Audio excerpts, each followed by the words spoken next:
نبض اوپر ملتی ہے، یعنی انگلیاں رکھتے ہی چاروں انگلیوں کو ٹھوکر لگاتی ہے، قوام میں سخت ہوتی ہے، دبایا جائے تو نہیں دبتی بلکہ انگلیوں کی مزاحمت کرتی ہے، ریزسٹنٹ کرتی ہے اور حرکت میں تیز ہوتی ہے، تنی ہوئی رسی کی طرح ہوتی ہے۔ ایسے مریضوں کو جو پیشاب آتا ہے، قارورہ آتا ہے، یہ مقدار میں کم ہوتا ہے اور سرخی مائل ہوتا ہے۔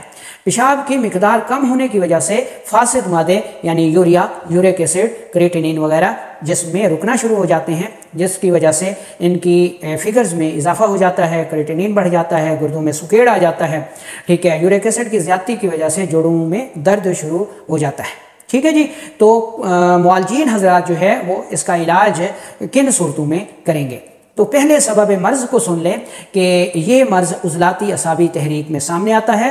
عضلاتی اعصابی تحریک میں جہاں ایک طرف تیزاب زیادہ بنتا ہے وہاں اس کا اخراج بند ہوتا ہے، جس کی وجہ سے اس کی مقدار میں اضافہ ہو جاتا ہے اور پھر ایسڈ ریفلیکس کی ساری علامات جو ہیں وہ پیدا ہو جاتی ہیں۔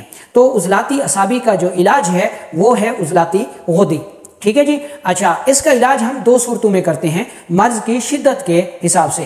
اگر مرض ابتدائی درجے پر ہے تو ہم عضلاتی غدی دوا دیں گے تاکہ ایسڈ یعنی تیزاب کا جو اخراج ہے وہ شروع ہو جائے، اور دوسرا تحریک جو ہے وہ عضلاتی اعصابی سے عضلاتی غدی ہو جائے اور اس میں صفرا کی پیدائش شروع ہو جائے، اور صفرا جو ہے وہ ایسڈ کا علاج ہے۔ تو عضلاتی غدی تحریک کی وجہ سے دو کام ہوتے ہیں، ایک طرف ایسڈ کا اخراج شروع ہو جاتا ہے اور دوسری طرف صفرا کی پیدائش یعنی نمک کی پیدائش شروع ہو جاتی ہے، اور نمک جو ہے وہ ایسڈ کو نیوٹرلائز کر دیتا ہے، ٹھیک ہے۔ ایسی صورت میں ہمارے پاس حب صابر بہترین دوا ہے، ملین عضلاتی غدی بہترین دوا ہے۔ شدت مرض کی صورت میں ہم عضلاتی غدی مسل بھی دے سکتے ہیں، یا پھر صبح دوپہر شام عضلاتی غدی ملین دیں اور عضلاتی غدی مسل جو ہے وہ رات سوتے وقت آپ دے سکتے ہیں۔ قہوے کو دیکھیں تو اس میں آپ دار چینی اور تیز پات کا قہوہ جو ہے وہ دے سکتے ہیں۔ غذاؤں کی بات کریں تو اس میں ہمارے پاس جو ہے ایسی تمام غذائیں جو کہ عضلاتی غدی مزاج کی ہیں، جن میں لہسن ہے، پیاز ہے، ٹھیک ہے، اور اس کے علاوہ ہمارے پاس تیز پات ہو گیا، تیز پات اور دار چینی کا قہوہ جو ہے یہ بہترین ادویات ہیں۔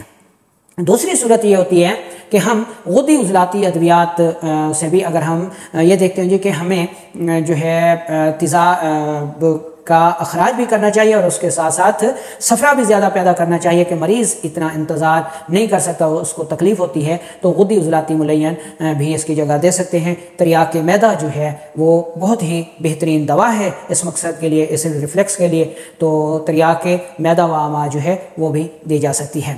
اچھا، اس میں ایک اور صورت بھی ہو جاتی ہے کہ اگر یہ مرض عضلاتی غدی تحریک میں سامنے آئے، معدے میں السر ہو جائے، غذا کی نالی میں السر ہو جائے، زخم ہو جائے، خون آتا ہو، تو پھر اس کا اصول علاج الگ ہے۔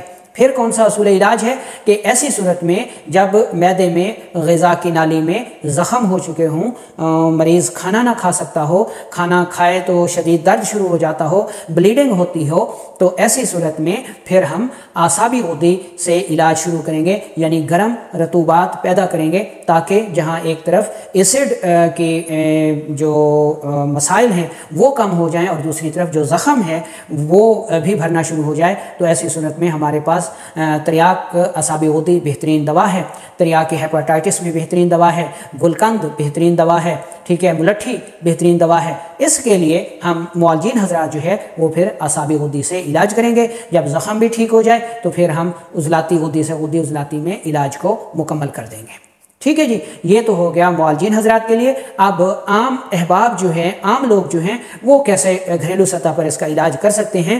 تو عام لوگ بھی دو باتوں کو یاد رکھیں کہ اگر تو جو ہے علامات ایسی ہیں کہ خون نہیں آتا، ٹھیک ہے، صرف درد ہوتا ہے، تیزابیت ہوتی ہے، گیس ہوتی ہے، قبض ہوتی ہے، تو پھر آپ یہ نسخہ استعمال کریں۔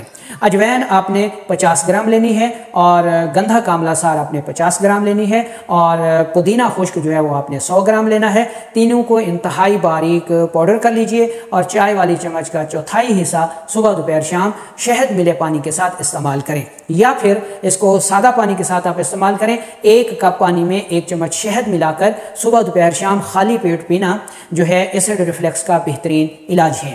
اگر آپ امرود استعمال کرتے ہیں، کیلا استعمال کرتے ہیں تو یہ بہترین اینٹی ایسڈ غذائیں ہیں، ٹھیک ہے جی۔ آم یا آم کا مربع، ٹھیک ہے، اس کے علاوہ اس کا پپیتا، کھجور، یہ جو پھل ہیں، غذائیں ہیں، میوہ جات ہیں جن میں اخروٹ ہو گیا، پستہ ہو گیا، یہ ایسڈ ریفلکس کا بہترین علاج ہے۔ اچھا، اس کے علاوہ اگر معدے میں زخم ہو گیا ہے، آپ کو کسی معالج نے بتایا ہے، آپ نے کوئی ٹیسٹ کرایا ہے، یا خون آتا ہے، قے کے ذریعے آ جاتا ہے، پخانے کے ذریعے آ جاتا ہے، ٹھیک ہے، تو ایسی صورت میں پھر آپ کو کون سا علاج کرنا چاہیے؟ کیلا اور کھجور کی ملک شیک بہترین جو ہے وہ غذائیں ہیں۔ اونٹنی کا دودھ بہترین غذا ہے۔ جو کا دلیا بہترین غذا ہے۔ 1 کپ پانی میں 1 چمچ شہد ملا کے پینا بہترین علاج ہے، غذا بھی ہے۔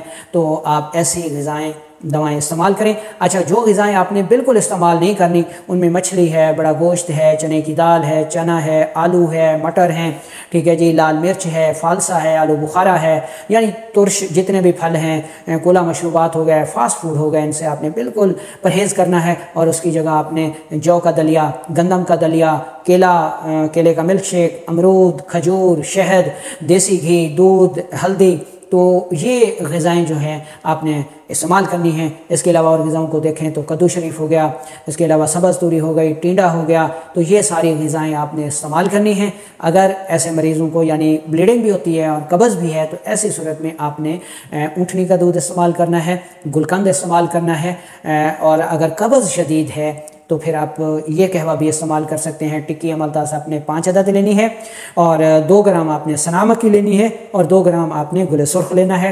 1.5 کپ پانی میں اتنا ابالنا ہے کہ پانی 1 کپ رہ جائے، پون چھان کر میٹھا کر کے گڑ سے، شہد سے، شکر سے 1 کپ صبح دوپہر شام استعمال کریں۔ یہ ایسڈ ریفلیکس کا بہترین علاج ہے۔ ایسی صورت میں جب معدے میں زخم ہو، غذا کی نالی میں زخم ہو، خون آ جاتا ہو، تو پھر آپ نے یہ علاج کرنا ہے۔ امید ہے کہ آج کی یہ ویڈیو آپ کو پسند آئی ہوگی۔